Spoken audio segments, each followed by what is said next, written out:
Now, we want to take a moment to highlight some things about the levy that, because the people of Ghana didn't get an opportunity to have a full discussion on it, have come up and we think we need to draw your attention to. First is the rate that is being charged. Ghanaians will bear witness that this levy is being charged at a rate of 8% per transaction. 8% per transaction. And this makes it one of the highest tax rates introduced in Ghana in a single instance. If you study the history of VAT and many of our other revenue handles, you notice that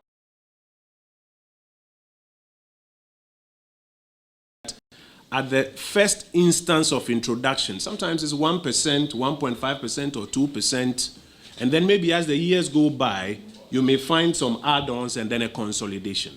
For this particular levy, at the first instance, the government is charging the people of Ghana 8%.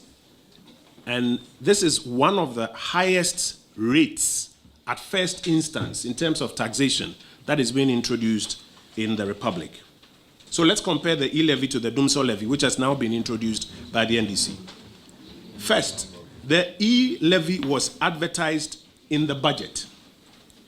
It was followed up with town hall meetings, and it onboarded extensive public consultations before the bill was finally passed in Parliament. This Dumsor levy was smuggled through to avoid any form of public engagement, consultation, or scrutiny. It was neither advertised in the budget nor on the main order paper for the day. And that's why we say that this amounts to midnight robbery.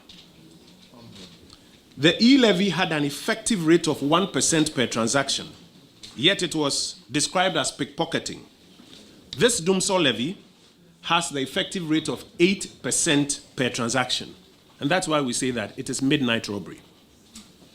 The e-levy avoided transactions that were not in excess of 100 Ghana cedis, you will recall.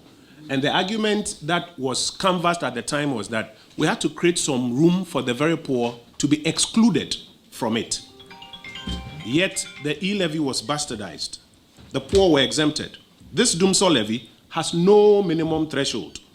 The poor are actually the most affected because, unlike the rich, for the poor, every single cedi counts a lot more.